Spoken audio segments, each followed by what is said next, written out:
আসসালামু আলাইকুম। শুরু করছি মহান আল্লাহর নামে, যিনি অত্যন্ত দয়ালু। আমার পাশে যে ব্যক্তিকে দেখতে পাচ্ছেন তার নাম হচ্ছে সাইফুল ইসলাম। তিনি পেশায় একজন দিনমজুর, তার বাসা যশোর পালবাড়ি। তিনি আমাদের নিকট এসেছেন একটা নিখোঁজ বিজ্ঞপ্তি নিয়ে। তার ছেলে, তার নাম হচ্ছে তপু, গ্রাম পালবাড়ি, জেলা যশোর, উচ্চতা আনুমানিক 5 ফুট 2 ইঞ্চি, গায়ের রং কালো।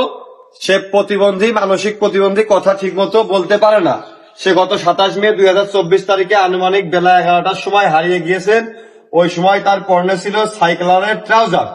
যদি কোনো সহৃদয়বান ব্যক্তি তার খোঁজ পেয়ে থাকেন তাহলে অবশ্যই আমরা এই ভিডিওর উপরে একটা নাম্বার দেব।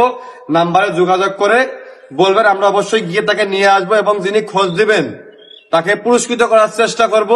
দেখতে পাচ্ছেন আমার পাশে যে ব্যক্তিটা আছে তার দেখে বোঝা যাচ্ছে সে অত্যন্ত অসহায় অবস্থায়। আমার সামনে অনেকক্ষণ কান্না করেছে। আমরা শুটিং এ ছিলাম, শুটিং ব্রেক করে আমরা আসলাম একটা ভিডিও বানাতে, যে আমাদের ভিডিও যেহেতু খুলনা অঞ্চলের মানুষ সব থেকে বেশি দেখে, তো যদি কেউ দেখে থাকে রাস্তাঘাটে বা কোথাও, যেহেতু ছেলেটা তার একটু প্রতিবন্ধকতা সমস্যা আছে, তো যদি কেউ দেখে থাকে বা খোঁজ জেনে থাকে তাহলে যদি জানাই, যেহেতু তার সন্তান, ভালো হোক খারাপ হোক তার সন্তান, সে হারিয়ে যাওয়ার পর থেকে অনেক কষ্টে আছে, অনেক খোঁজ করেছে, খোঁজ করার পরেও পাইনি, তারপর ছুটে এসেছে। তো আপনাদের নিকট আমাদের আশাই থাকবে, যদি কেউ কোথাও রাস্তা ঘাটে বা কোথাও দেখে থাকেন যে নাম্বারটা দেয়া, এই নাম্বারে অনুগ্রহ করে একটা ফোন দিয়ে জানাবেন যে তাকে অমুক জায়গায় দেখা গেছে বা অমুক জায়গায় আছে।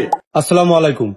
আসলে ফয়সাল ভাই যে কথা বলে গেল, সন্তান হারানোর যে কতটা কষ্ট একটা পিতা মাতাই জানে। সুতরাং কবে হারাইছে কাকা আপনার ছেলেটা? 27 তারিখে।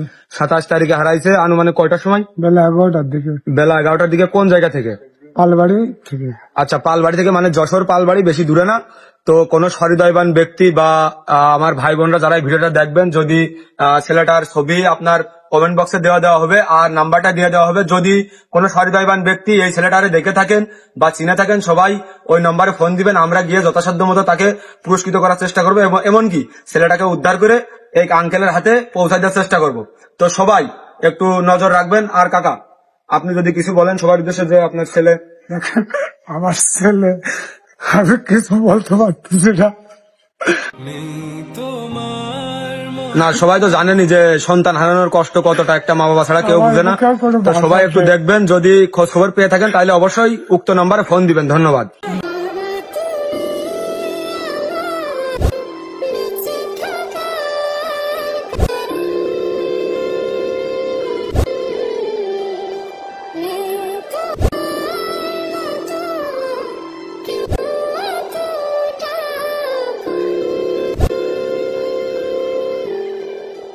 যে বাবা সন্তান হারায় সে বাবা বোঝে সন্তান হারানো কতটা বেদনার, কতটা কষ্টের।